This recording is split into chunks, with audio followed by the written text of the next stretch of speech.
Los golpes en la puerta llegan unos días después de que seas testigo de los extraños objetos en el cielo. Una serie fuerte de golpes lentos y deliberados, como si el que estuviera al otro lado de la puerta golpeara con el puño en vez de golpear con los nudillos. En tu puerta hay 3 siniestros hombres de piel pálida, vestidos con trajes negros anticuados, corbatas negras finas, gafas de sol y camisas blancas como el almidón.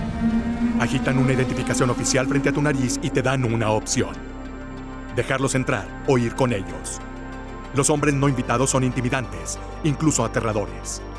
Exudan amenazas y amenazas en tonos fríos y monótonos.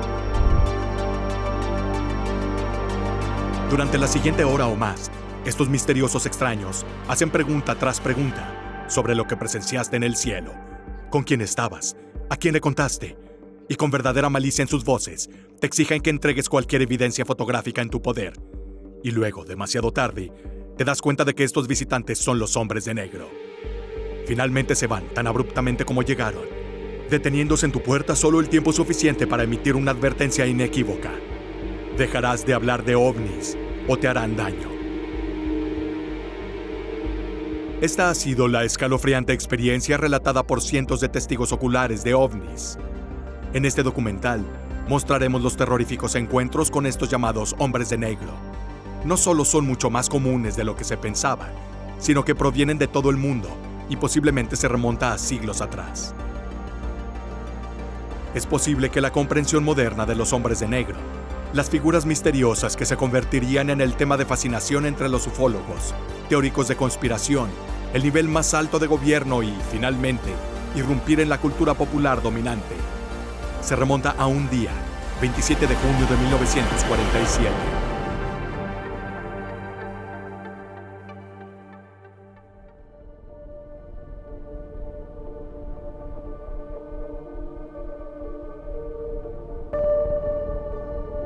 El 27 de junio de 1947, Harold Dahl afirmó haber visto 6 objetos con forma de dona volando sobre las costas de la isla Maury de Washington.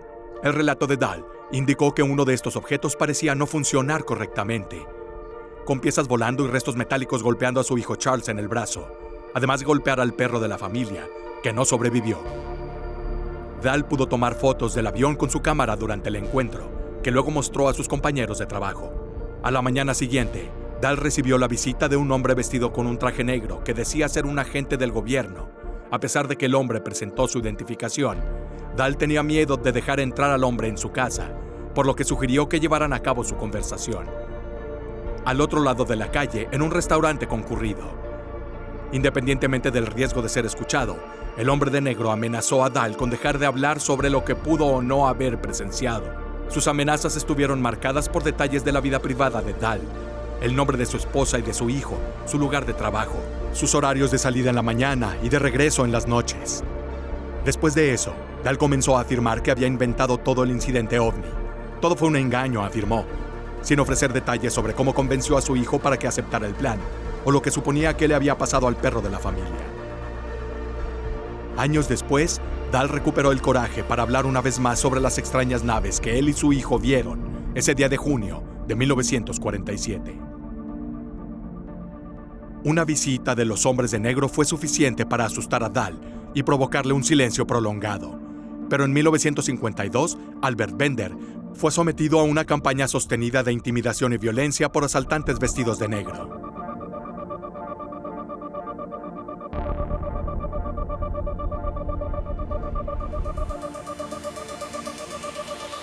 Albert Bender habría sido un contribuyente notable a la ufología, incluso si nunca hubiera sido objetivo de los hombres de negro. Quedó fascinado con un fenómeno inexplicable mientras servía durante la Segunda Guerra Mundial. Y después de la guerra, fue Bender quien fundó la primera organización civil del mundo para catalogar e investigar objetos voladores no identificados, la ahora legendaria Oficina de Platillos Voladores. Bender, un escritor experimentado, también fundó la publicación oficial de la IFSB, Space Review. Si el Internet existiera en 1952, diríamos que el trabajo de Bender rápidamente se volvió viral. Un año después de su lanzamiento, la IFSB se acercaba a 1,000 miembros y se iniciaron organizaciones hermanas en Gran Bretaña y Australia. Cada mes, Bender recibía cartas de personas de todo el mundo afirmando haber visto ovnis y en ocasiones habían sido visitados por los inquietantes hombres de negro. En ese momento, Bender vivía en Bridgeport, Virginia, en 784 de Broad Street. Una casa de 3 pisos propiedad de su madre Ellen y su padrastro Marco Orleno. A medida que la organización crecía, Bender convirtió el ático en el centro de mando de la IFSB. Colocó mapas que marcaban los avistamientos de ovnis más creíbles en las paredes, y los archiveros estaban abarrotados con pistas de la red de miembros en constante expansión. Bender planeaba presentar lo mejor de su evidencia en lo que pretendía ser la primera de una conferencia anual para ufólogos con ideas afines en noviembre de ese año. Y fue cuando empezó a armar su trabajo que comenzaron las llamadas.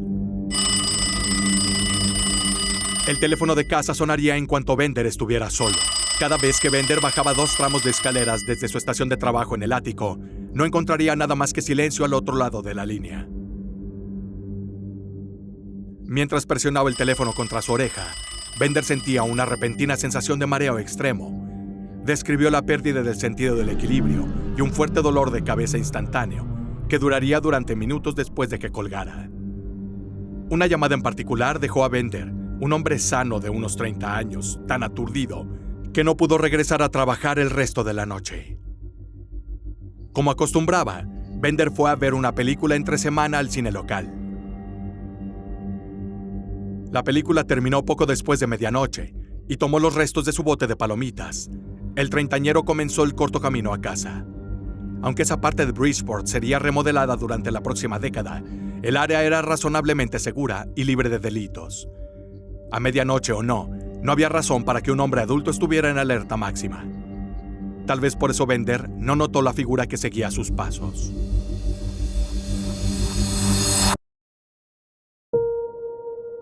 Pero cuando las luces de la marquesina se apagaron detrás de él, tuvo la sensación de que estaba siendo acosado. Cuando se detuvo para tirar el bote de palomitas en un bote de basura al lado de la calle, le pareció oír pasos a poca distancia. Pero no pudo ver nada. Después de que el ufólogo girara en una esquina de la calle principal, hacia la parte más tranquila de la ciudad, los ecos de pasos en las sombras detrás de él se volvieron innegables. Sorprendido, pero no asustado, Bender cruzó la calle para darse la oportunidad de girar la cabeza hacia el final de la calle. Entonces vio al hombre de negro.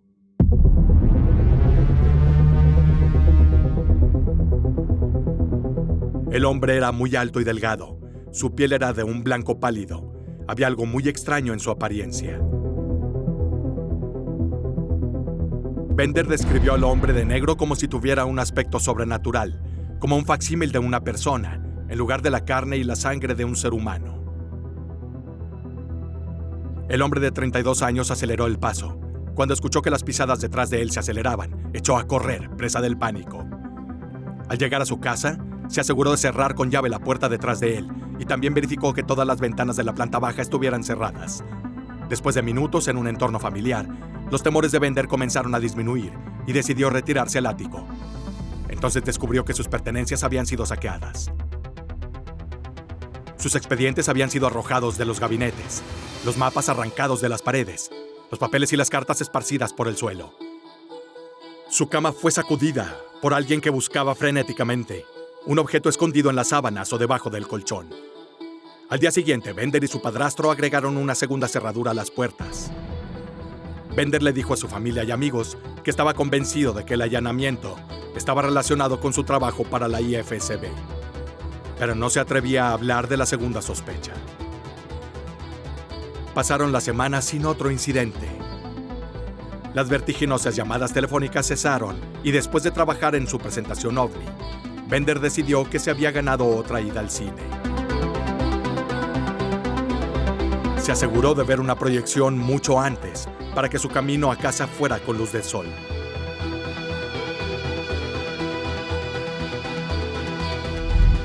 Durante una hora, Bender se perdió en la película, olvidándose de las extrañas llamadas, su aterradora carrera por las calles oscuras y el allanamiento.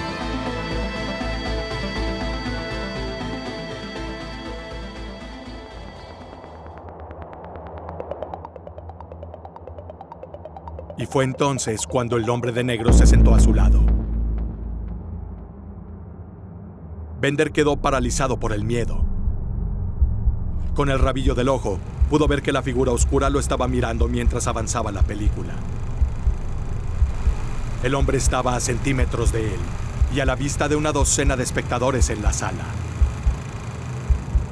Bender se sentó aterrorizado sin saber qué hacer, hasta que después de unos minutos, la figura se levantó y se fue.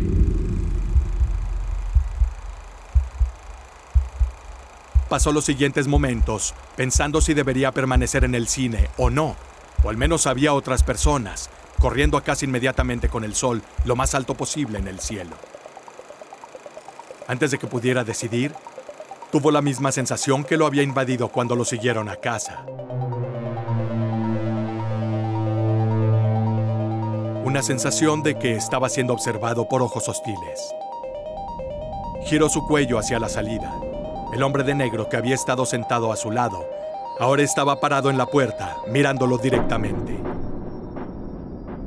Un Bender aterrorizado se dirigió a la otra salida, mirando por encima del hombro cada pocos segundos, mientras corría todo el camino a casa. Era claro que el hombre de negro quería asustar a Bender. Aunque el joven tenía miedo, también estaba decidido a mantenerse fiel a la misión de la IFSB. En la edición de julio de Space Review, prometió a la comunidad internacional de ovnis una revelación sorprendente que sería dada a conocer en la primera convención anual, que ahora está fijada para noviembre. Quizás Bender pretendía publicar un relato completo de sus encuentros con el hombre de negro. Pero cualquiera que fuera la revelación, nunca se imprimió. En cuestión de meses, Space Review dejó de publicarse y Bender sorprendió a los 1000 miembros estadounidenses de la IFSB al anunciar que disolvía la organización. En su último editorial de Space Review de octubre de 1953, Bender terminó con este mensaje críptico para sus compañeros buscadores de verdad. El misterio de los platillos voladores ya no es un misterio. La fuente ya se conoce, pero se mantiene oculta cualquier información al respecto por órdenes de una fuente superior. Nos gustaría publicar la historia completa en Space Review, pero debido a la naturaleza de la información, nos han advertido que no lo hagamos. Aconsejamos a quienes trabajan con platillos que tengan mucho cuidado.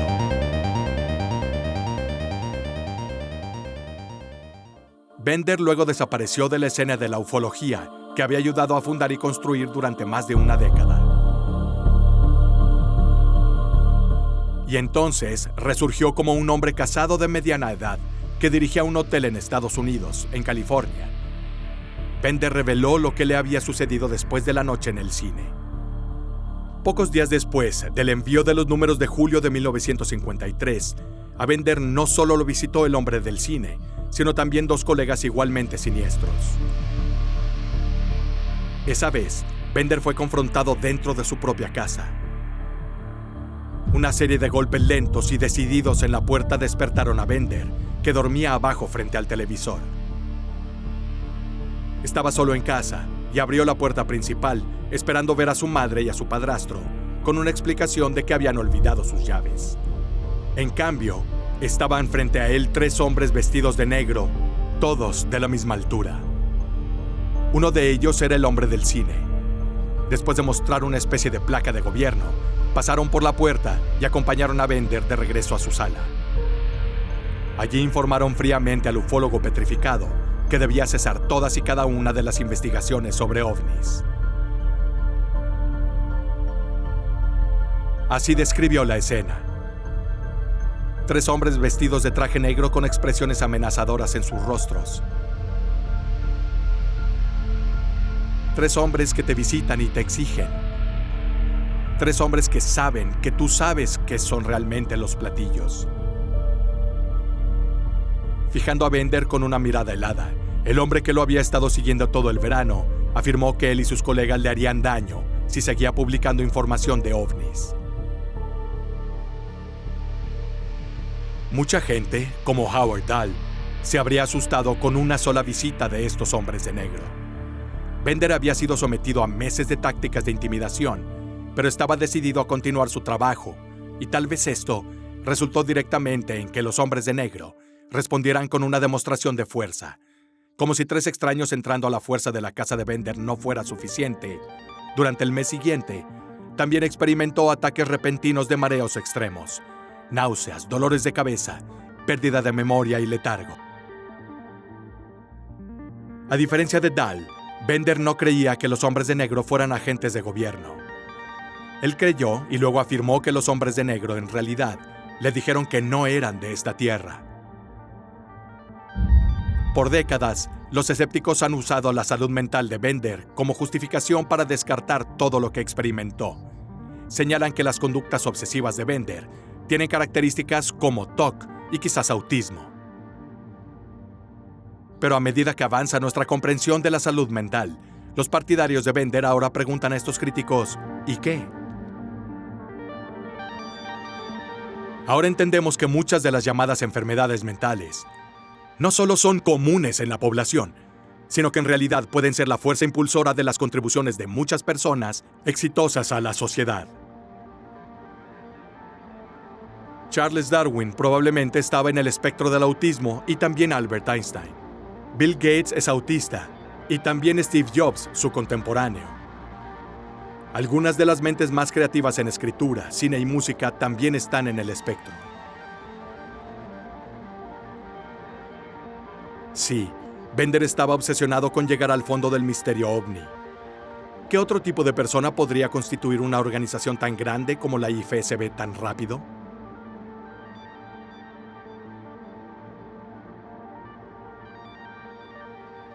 Entonces nos quedan 2 preguntas. ¿Le creemos a Bender? Y si es así, ¿qué partes de la historia consideramos más creíbles? Sus afirmaciones de que los hombres de negro eran extraterrestres son extraordinarias. Y las afirmaciones extraordinarias requieren el tipo de pruebas extraordinarias que Bender no pudo proporcionar. Pero algunos ufólogos están convencidos de que Bender fue objetivo de fuerzas siniestras de nuestro propio planeta. Hacerse pasar por agentes del gobierno fue la ruta preferida de los hombres de negro para acceder a los hogares de sus víctimas. Sabemos esto porque la Agencia de Inteligencia de la Fuerza Aérea estaba muy preocupada por los operadores desconocidos haciéndose pasar por sus agentes, que emitieron el siguiente documento a su cadena de mando. El documento recientemente desclasificado de fecha jueves 1 de marzo de 1979, suplantación de oficiales de la Fuerza Aérea de Estados Unidos. El documento indica que información no verificable ha llegado al cuartel general de la USAF, de imitaciones de oficiales de la Fuerza Aérea de Estados Unidos y otros establecimientos de defensa. Algunas personas han afirmado ser oficiales de la unidad, incluyendo el Comando de Defensa Aeroespacial de América del Norte. Todo el personal militar y civil, en particular los oficiales de información, deben notificar inmediatamente a la cadena de mando. El documento detalló cómo los ciudadanos habían sido engañados o intimidados para que entregaran fotografías de ovnis a estos siniestros impostores. Más de 3 décadas después de los primeros informes estadounidenses sobre hombres de negro, golpeando las puertas de los testigos de ovnis, había una profunda preocupación dentro de la milicia sobre la verdadera identidad de estas figuras sombrías y esquivas. A pesar de alertar literalmente a decenas de miles de militares capacitados sobre la existencia de los hombres de negro, no hay informes de dominio público de que la Fuerza Aérea haya estado alguna vez cerca de una respuesta en cuanto a quién se hacía pasar por sus agentes. No hubo arrestos ni hubo pistas.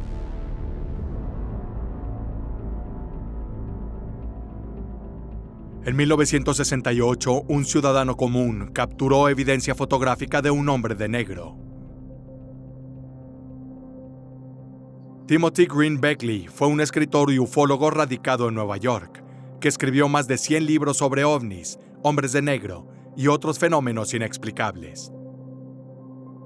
En 1968, el amigo y colega ufólogo de Beckley, Jim Moseley, llamó para decir que él y su esposa habían recibido llamadas telefónicas extrañas, ataques repentinos de mareos y habían sido seguidos por la ciudad por individuos vestidos de negro.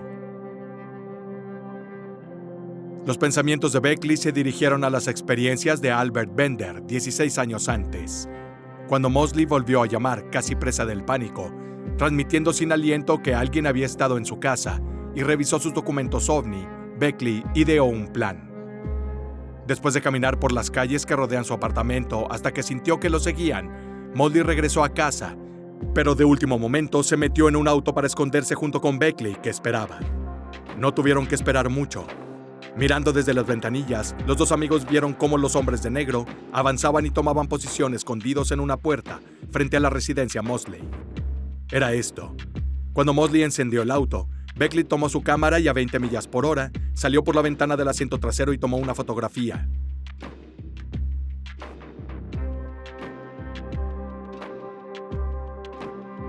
Mosley vivía en una calle de sentido único que frecuentemente tenía autos estacionados en doble fila, y les llevó 1 minuto o 2 encontrar lugar para estacionarse. Cuando llegaron al lugar, el hombre de negro había desaparecido. Sin embargo, la fotografía que habían tomado era evidencia innegable de que un hombre de negro estaba vigilando la casa de los Mosley. Beckley falleció a los 73 años, en 2021. Fue a la tumba creyendo que había capturado una de las pocas imágenes de un hombre de negro. No se puede ofrecer evidencia fotográfica para respaldar los relatos de Albert Bender sobre haber sido sometido a la vigilancia de hombres de negro, pero la evidencia circunstancial nos hace reflexionar. Creas o no en las coincidencias, lo cierto es que apenas 6 meses antes de que Albert Bender fuera seguido por las calles oscuras de Bridgeport después de su película de medianoche, la Agencia Central de Inteligencia estadounidense había formado una unidad especial para investigar ovnis y ufólogos. El Panel Robertson fue una comunidad de investigación científica clasificada que se inauguró en enero de 1953. Estaba encabezada por el profesor Howard Robertson, y como veremos, esa es toda la prueba que necesitamos de que la CIA tomó los ovnis y los fenómenos relacionados como algo muy serio.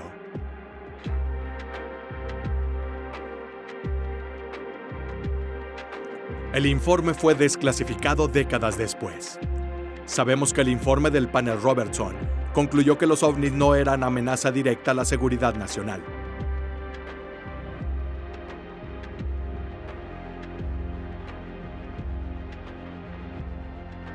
La mayoría de los informes ovni que concluyeron podrían explicarse como una identificación errónea de aviones terrestres, incluyendo aviones de combate estadounidenses experimentales que el público no conocía. Sin embargo, Robertson tenía varias preocupaciones sobre el fenómeno ovni, planteando lo que llamó una amenaza indirecta para Estados Unidos. En primer lugar, temía que los avistamientos de ovnis pudieran abrumar las comunicaciones militares, debido al creciente interés público por el tema. En segundo lugar, temía que la creciente conexión entre los entusiastas de la ufología proporcionara una red potencial de fácil infiltración para espías involuntarios. Específicamente, al informe le preocupaba que los agentes soviéticos pudieran o tal vez ya se hubieran infiltrado en organizaciones como la Oficina Internacional de Platillos Voladores y desde dentro comenzara a centrarse literalmente cientos de ojos en los cielos alrededor de las bases de la Fuerza Aérea. Fue por la recomendación del panel de Robertson que se llevaría a cabo una campaña de educación pública para reducir significativamente el riesgo de que las comunicaciones de la defensa aérea se vieran inundadas con informes de ovnis en momentos críticos. El método sugerido se lee como una misiva de un loco conspirador moderno, pero este es el texto real, presentado por una de las mentes más respetadas de Estados Unidos en los niveles más altos de la CIA. Este objetivo desacreditador daría lugar a la reducción del interés público por platillos voladores, que hoy provoca una fuerte reacción psicológica. La educación podría lograrse a través de los medios de comunicación como la televisión, películas y artículos populares. Como en el caso de los trucos de magia, hay mucha menos estimulación si se conoce el secreto. También recomienda claramente que los grupos civiles de ovnis sean monitoreados de cerca en busca de señales de infiltración. El panel señaló que la propaganda basada en el tema con tantas posibilidades obvias de explotación podría indicar una posible política oficial rusa. Apenas 6 meses después de que se escribieran esas palabras, comenzó la campaña de intimidación contra Albert Bender. Lo interesante es notar que hoy, todos los síntomas físicos que los hombres de negro infligieron sobre Bender y ese aterrador enfrentamiento final en su casa, los mareos, la capacidad de pensar con claridad, los dolores de cabeza, las náuseas repentinas, todo suena inquietantemente como el síndrome de La Habana. El síndrome de La Habana fue experimentado por primera vez por diplomáticos estadounidenses que servían en Cuba en 2016, pero en los años posteriores más de 100 estadounidenses que ocuparon diversos puestos en el extranjero han enfermado con ello. Inicialmente se pensó que el síndrome de La Habana era resultado de un ataque biológico, pero la comunidad de inteligencia estadounidense ha llegado a la conclusión de que se trata del resultado de un arma sónica dirigida. ¿Los Estados Unidos tenían acceso a algo como este tipo de armas sónicas hace 70 años? Solo podemos especular. Pero no se puede descartar en un mundo donde la inteligencia militar británica inventó las computadoras modernas en la década de 1930 y las mantuvo en secreto incluso de los niveles más altos del gobierno hasta los años 70.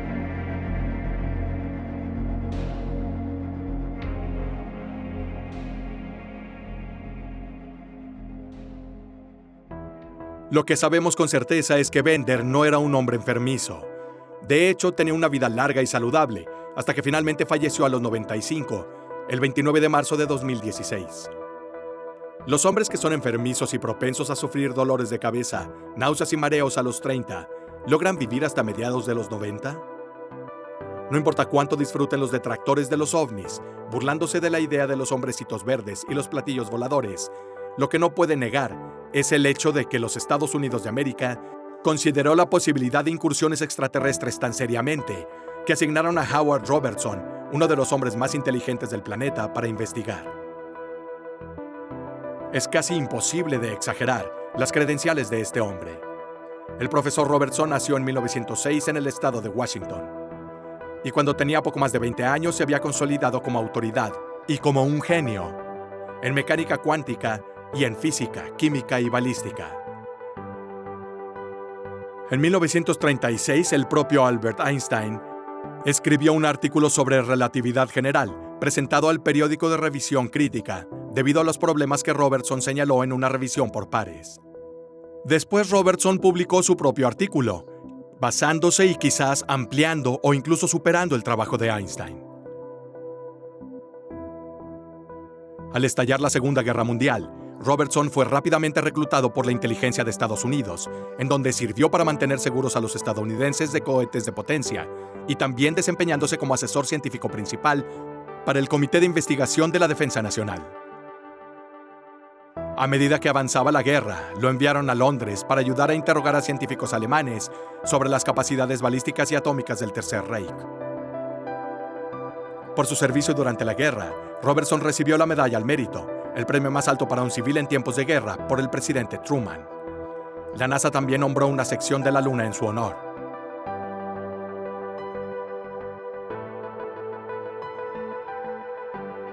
Este era el calibre del hombre al que la CIA encomendó la investigación de los avistamientos de ovnis en los años 50. Lo que nos lleva a su recomendación final sobre cómo lidiar con el creciente interés del público en los ovnis. Una de las mentes más brillantes de Estados Unidos, cuyo genio ayudó a los aliados a derrotar a la Alemania nazi. Un hombre cuyo intelecto obligó al propio Einstein a dar marcha atrás. Este hombre abogó que el gobierno de Estados Unidos trabajara con la industria del entretenimiento convencional para influir en la opinión pública de buscar respuestas sobre los ovnis. El panel de Robertson señaló específicamente que la cultura pop sería un sistema de transmisión eficaz para difundir propaganda. El informe continuó abogando por contratar al destacado psicólogo, el profesor Don Marquis, y el doctor Leo Roston, junto con la personalidad de radio de confianza, Arthur Godfrey, o alguien como él para que sirviera como mensajero. El informe incluso sugería específicamente que Walt Disney Company fuera cooptada para ayudar, cito, a difundir el evangelio de que no había nada en los informes de ovnis.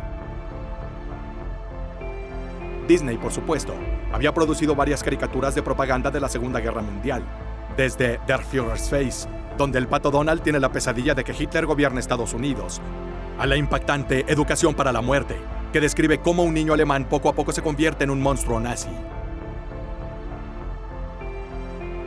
Estas fueron imágenes innovadoras y propaganda muy efectiva en ese momento, y Der Führer's Face ganó un Oscar en la 15ª edición de los premios de la Academia.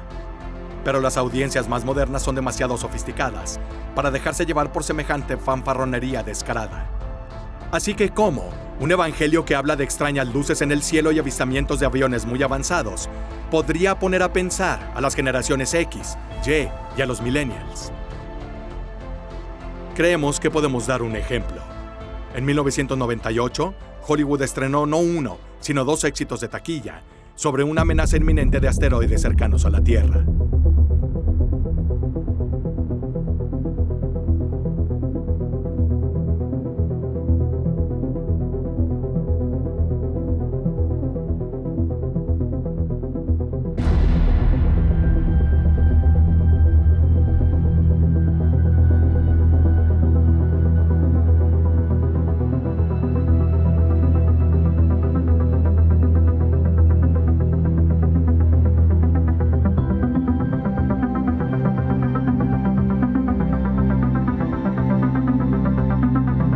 A grandes rasgos, la película Impacto Profundo estaba dirigida a cinéfilos con formación universitaria para aprender términos como ENE, evento de nivel de extinción, que anteriormente solo se había pronunciado dentro de la NASA y en pequeñas páginas de revistas académicas. La segunda película, una de acción de Bruce Willis y Ben Affleck, Armageddon, apuntaba directamente a lo que los ejecutivos cinematográficos llamaban eufemísticamente audiencias de palomitas.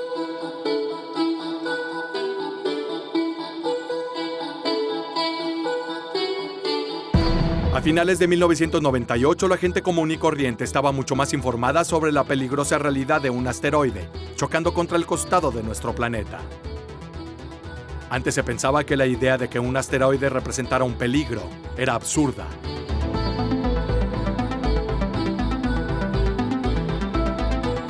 Pero a partir del cambio de milenio, los principales medios de comunicación de todo el mundo comenzaron a cubrir el tema en serio. Sin embargo, inevitablemente, cada relato posterior de un supuesto casi accidente de estos cuerpos celestes fue recibido cada vez con más apatía. Hasta octubre de 2022 apenas se levantó una ceja cuando la NASA anunció que estaba probando DART, una nave espacial con el único propósito de salvar la Tierra de un asteroide capaz de destruir a toda nuestra especie. En menos de 2 décadas y media, la idea de que los asteroides representen una grave amenaza a nuestra forma de vida se introdujo, llevado del absurdo a la ciencia ficción, y desde la ciencia ficción plausible hasta llegar a un hecho aceptado de la vida. Porque la NASA consideró que debían gastarse cientos de millones de dólares para desarrollar una defensa contra la humanidad matando asteroides.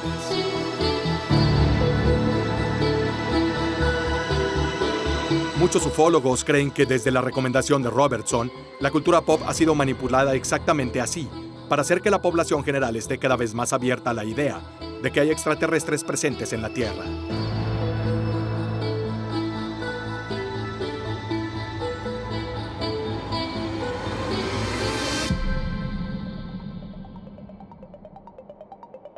Fue acuñado en la década de 1960 por el autor Ray Palmero, para describir lo que hemos estado hablando. Encuentros aterradores con agentes desconocidos, empeñados en silenciar el tema ovni. Ahora, intenta buscar en Google ese término. Ve cuántos enlaces, publicaciones, reseñas, avances y clips de las películas de Will Smith tendrá que pasar antes de leer un solo artículo sobre el fenómeno de los hombres de negro. Las autoridades aprendieron hace mucho tiempo que tener un policía o un funcionario empujando al público mientras grita «No hay nada que ver aquí», fue una manera casi perfecta de detener el interés público. No, todos somos suficientemente inteligentes como para entender que nuestro gobierno hoy usa estrategias mucho más sofisticadas. En la serie de películas de Hollywood Hombres de Negro, Will Smith y Tommy Lee Jones usan un pequeño dispositivo plateado para borrar la memoria de cualquier ciudadano que hubiera visto algo equivocado o había descubierto demasiado. Es muy probable que en realidad sea la propia pantalla grande la que hace el lavado de cerebro.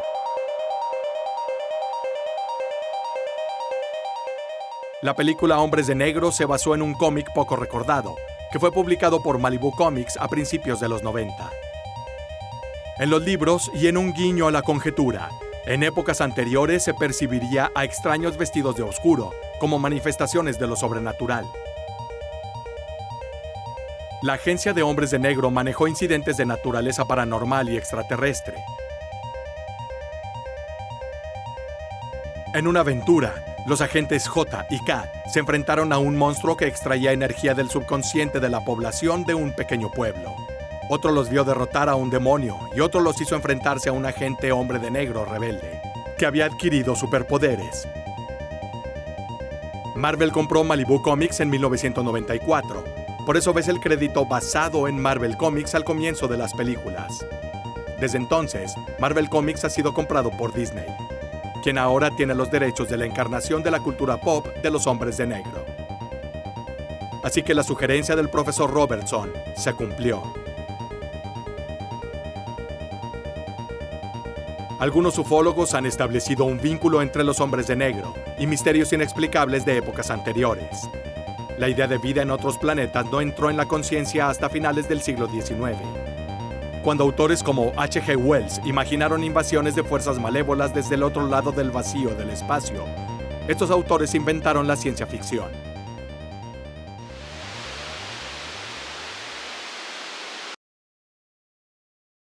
Antes de que cayera el cilindro, había una persuasión general de que a través de toda la profundidad del espacio no existía vida más allá de la pequeña superficie de nuestra diminuta esfera.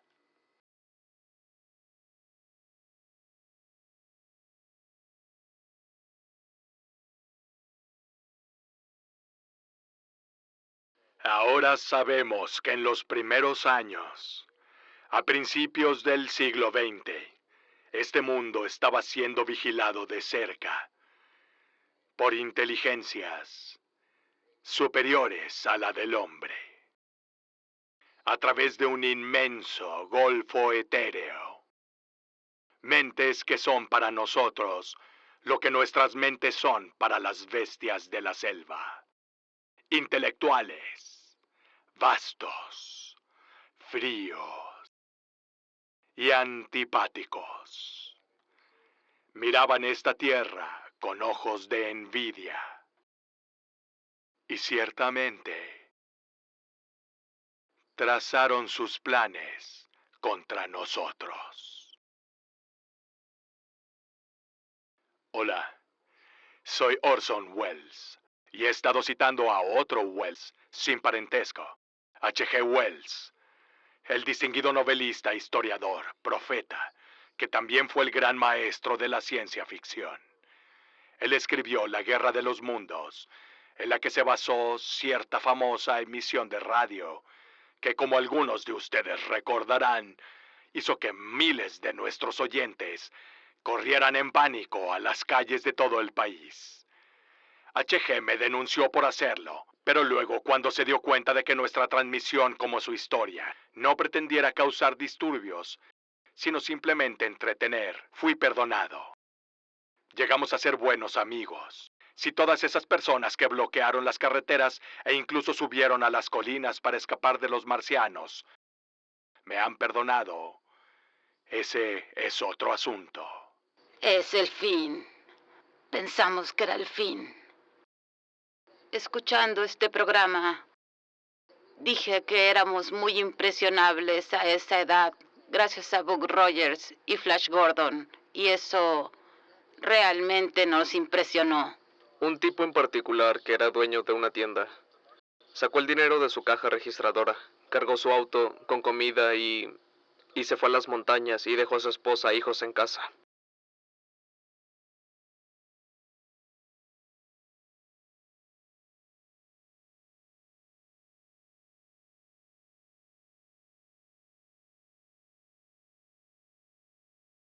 Han pasado bastantes cosas en el mundo desde entonces.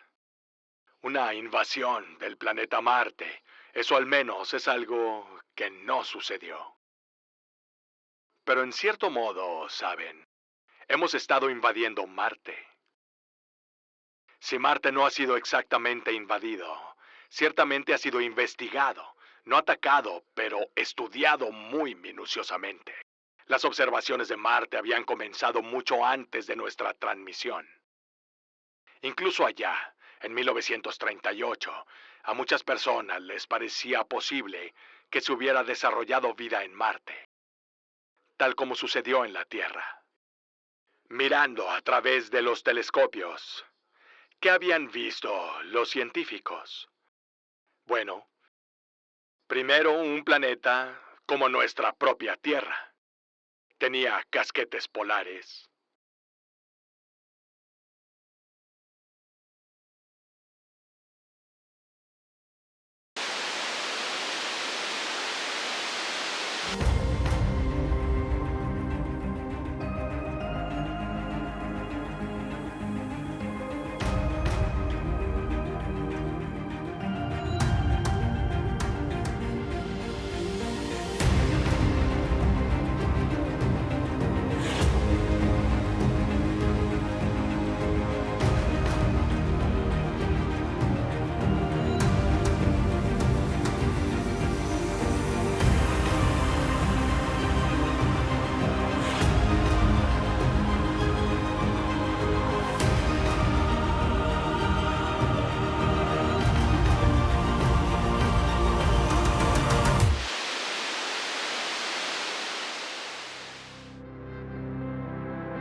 Antes, la población general no buscaba en las estrellas explicación a los fenómenos extraños.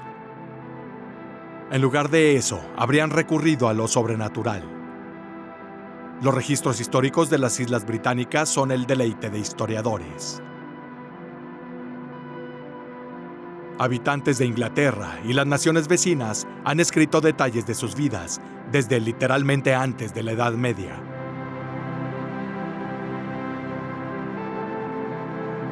Entre detalles de antiguas batallas, matrimonios, nacimientos y muertes, informes meteorológicos y las sentencias de un tribunal dictadas en la justicia del rey, hay notas de una variedad mucho menos mundana. En la tarde del 4 de septiembre de 1665, los aldeanos se ocupaban de sus asuntos en el Gran Massingham, cuando vieron luces imposibles en el cielo. Decenas de personas se reunieron para observar luces que se abalanzaron sobre el campo y lo rodearon por casi una hora.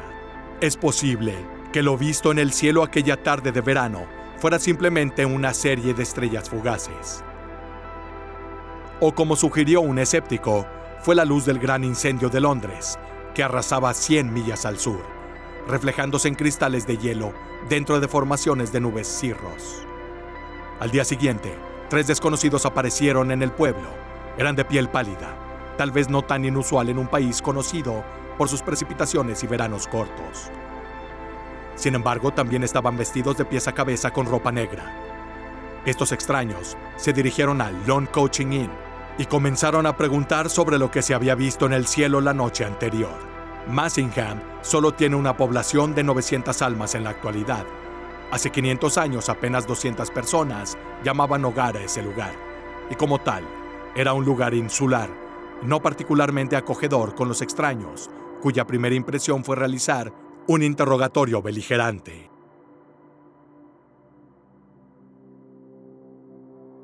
Al poco tiempo, el hombre duro local, Giles Berkshire, se sentó con su cerveza caliente, caminó a lo largo de la posada e informó a los extraños que no eran bienvenidos. Los 3 hombres impávidos fueron seguidos por Berkshire, y cuando estaba a punto de decirles a los extraños lo que sucedería si regresaban, cayó al suelo, golpeado no con un puño, sino por una fuerza invisible que más tarde describiría como si el interior de su cabeza se estuviera llenando de agua. Mientras los sorprendidos clientes de la posada salían al patio, uno de los 3 habló. No hablen más de lo que vieron ayer por la tarde en el cielo. Y con eso salieron de la ciudad hacia el bosque. Todos los hombres de la villa salieron a cazarlos, con armas y perros, pero fue inútil. 3 hombres habían desaparecido, y los aldeanos se quedaron con una historia sobre la noche de brujas, que se transmitiría hasta nuestros días.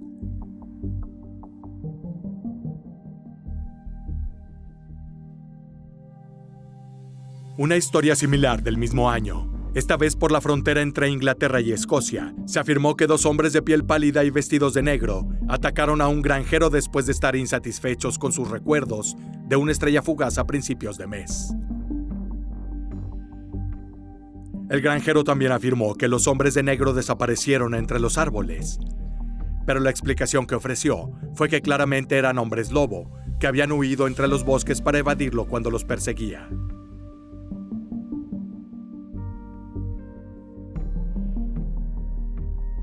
Es posible que los relatos históricos de brujos, hombres lobo, hadas y otras criaturas sobrenaturales con sus ropas oscuras, ojos rojos ardientes y piel blanca pálida eran en realidad relatos de visitas de hombres de negro. ¿Cuánto tiempo llevan estas siniestras figuras arrastrándose en las sombras y manipulando nuestra comprensión e interpretación de lo desconocido?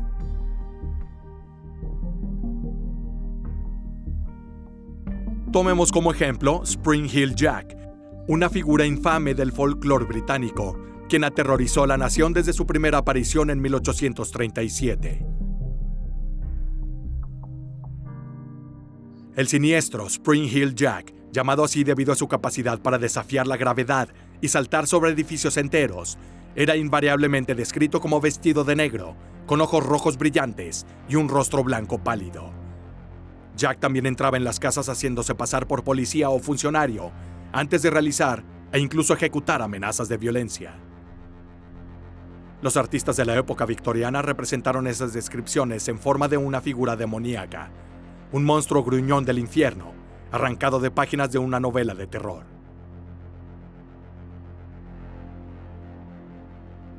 Pero no será posible que un artista moderno tomara esa misma descripción, la ropa negra, la piel pálida, e hiciera algo muy parecido a nuestra comprensión de un hombre de negro. Hubo un presunto incidente en Gran Bretaña en 1954, que tal vez dé un puente entre lo sobrenatural y una comprensión de la era espacial del fenómeno hombres de negro. Cannock Chase es un pueblo al noroeste de Inglaterra. Por el día, los bosques de color verde intenso que rodean el asentamiento milenario dan una imagen pintoresca, un lugar para picnics y largos paseos con el perro. Pero cuando cae la noche, el bosque se hace un lugar mucho más inquietante para las pocas miles de personas que llaman Cannock su hogar, así como una barrera entre la comunidad y las ciudades más brillantes a kilómetros de distancia. El bosque de Cannock ha sido el contexto de decenas de supuestos eventos paranormales y folclore con avistamientos de demonios, hombres lobo y vampiros que se remontan a la Edad Media. Pero entre los cuentos de los no muertos y perros del infierno, hay historias consistentes con hombres delgados. Extraños altos vestidos de negro aparecerían de la nada y sembrarían terror. Los hombres delgados han sido parte del folclore mundial que se remonta a más de 1000 años. Para los celtas, estas figuras diabólicas eran conocidas como hombres oscuros. Los vikingos los apodaron los hombres rama. Y los sajones llamaban a estas siniestras figuras los hombres altos. Se han reportado muchos encuentros con hombres delgados en los bosques y en el camino salvaje y sinuoso que rodea a Cannock, pero no fue hasta 1954 que un residente reclamó que uno de estos extraños entró en su casa disfrazado de policía. Era anormalmente alto y pálido, según le dijo la mujer a su marido cuando regresó esa noche. Vestía un traje negro, corbata y una camisa de vestir blanca brillante.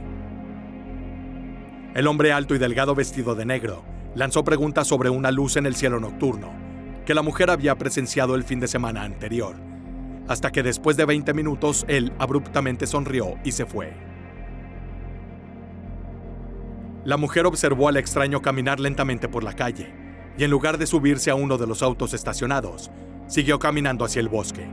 Observó con horror cómo el caballero comenzaba a crecer a medida que avanzaba.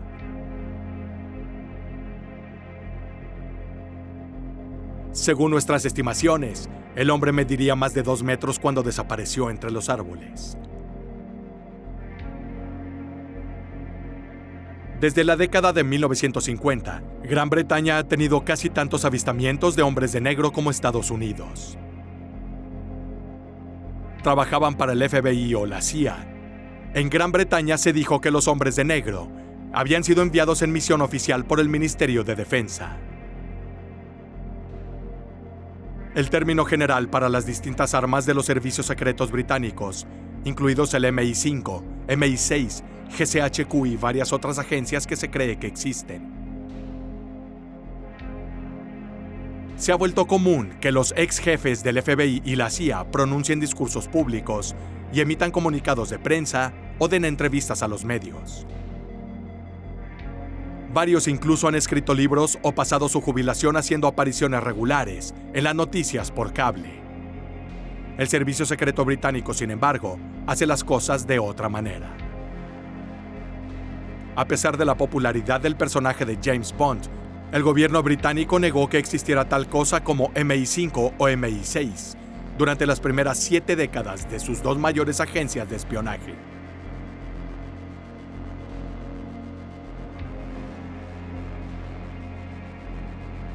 Todo este secreto extremo tal vez beneficie a los hombres de negro, quienes rara vez serán presionados para dar detalles sobre quiénes son y para quién trabajan.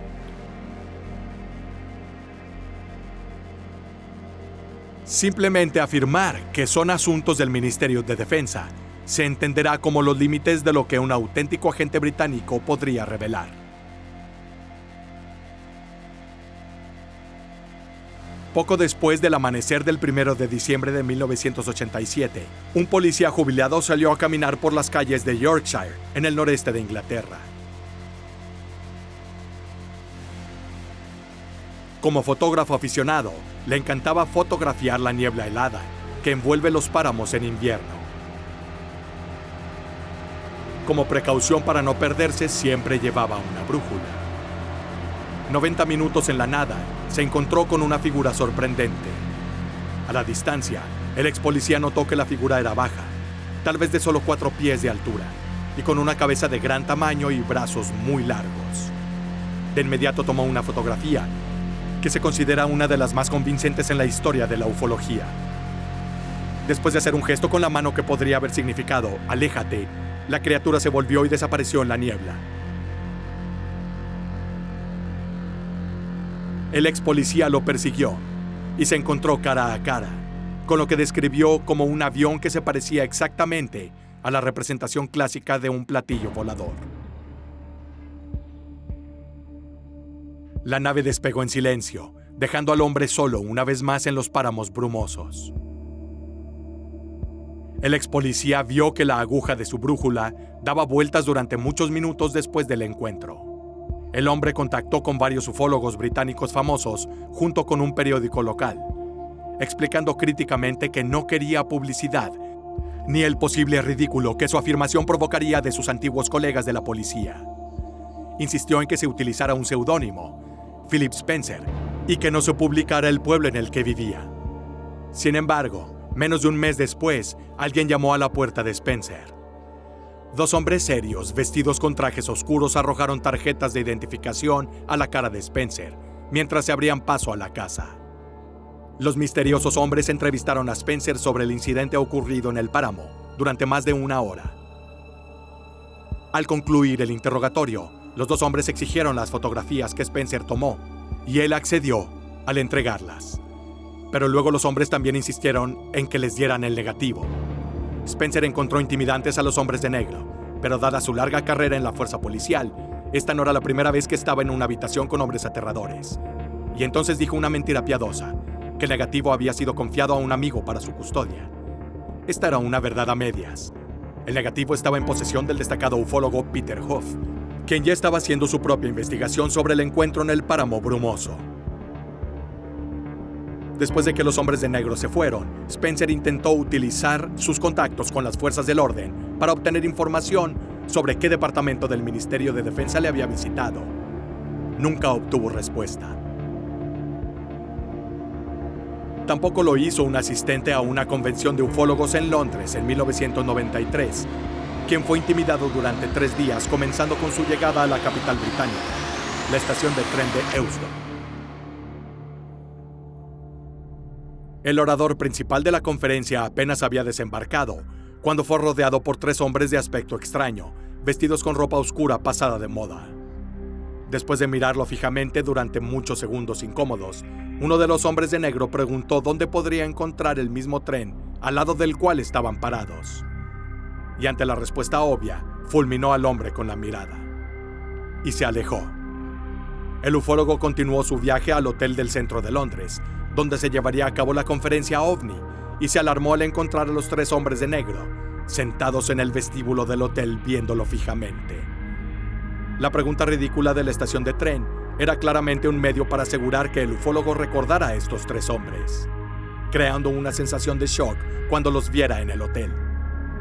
Este es el tipo de tácticas psicológicas que enseñan las agencias de servicios secretos, por supuesto, y muchos creen que los hombres de negro son agentes gubernamentales de alguna descripción o designación secreta. Sabemos que es una explicación posible, quizás probable, para al menos algunos encuentros de hombres de negro en el Reino Unido. En 1999, tras la muerte de su abuelo, que le había jurado guardar el secreto, un hombre británico hizo una solicitud muy específica de libertad de información a los archivos nacionales. Su abuelo había servido a la Fuerza Aérea Real durante la Segunda Guerra Mundial, y al regresar de un encuentro con los alemanes por el Canal de la Mancha, se encontró con un ovni circular que se emparejó con su avión de combate al acelerar durante varios minutos. La nave no se parecía en nada a lo que el piloto había visto antes y había acelerado a velocidades que los motores de reacción experimentales no podían acercarse. En su informe, el veterano de la Segunda Guerra Mundial le contó a su nieto que había pasado al legendario, el propio primer ministro Winston Churchill, quien rápidamente clasificó el incidente como alto secreto durante medio siglo.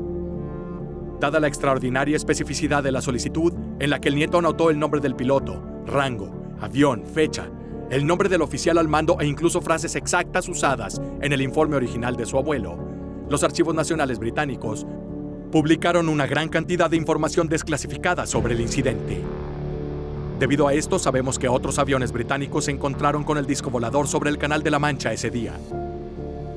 Y luego Churchill se tomó muy en serio los informes de sus pilotos. Incluso lo discutió con el general estadounidense Dwight Eisenhower. Entre las miles de palabras difundidas por el gobierno británico fue esta cita de Churchill: "Este evento debe clasificarse inmediatamente, crearía un pánico masivo entre la población en general y destruiría la creencia en la Iglesia". Churchill habría usado palabras tan dramáticas si creyera que la misteriosa nave era simplemente un nuevo tipo de avión nazi. Es poco probable. Lo que está claro es que los sectores menos responsables del gobierno británico han sido poco comunicativos con toda la verdad sobre los ovnis durante mucho tiempo. Y con eso me viene a la mente otra cita de Churchill: "Algunas verdades son tan preciosas que deben ser protegidas por una guardia de mentiras".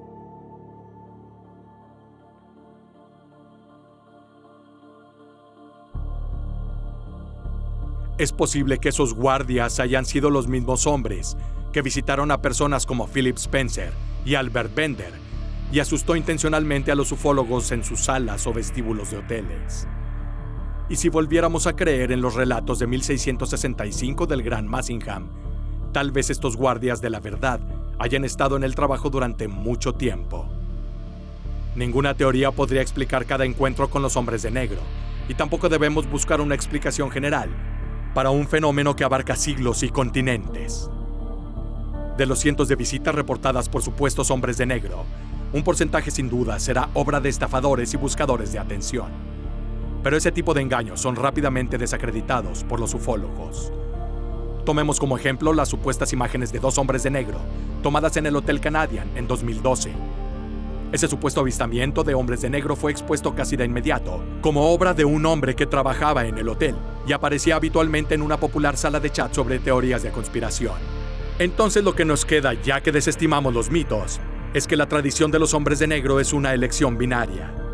Debido al hecho innegable de que los gobiernos del mundo, incluyendo Estados Unidos y Gran Bretaña, establecen protocolos para sofocar el interés público en los ovnis, tenemos que aceptar la alta probabilidad que muchos de los encuentros de hombres de negro fueron obra de agencias de seguridad secretas. Que estos gobiernos usen métodos tan intimidantes y tácticas mafiosas contra los ciudadanos comunes son irritantes, y subraya firmemente que la investigación de los ovnis por parte de civiles es crucial si alguna vez queremos llegar a una comprensión plena de la verdad. Y luego están los otros encuentros con hombres de negro, los que no se explican, por las existencias de agencias gubernamentales secretas. En esos casos, la mejor explicación que tenemos para considerar es la afirmación de Albert Bender de que al menos algunos de los hombres de negro no solo saben de la presencia extraterrestre en la Tierra, sino en realidad, ellos son los propios extraterrestres.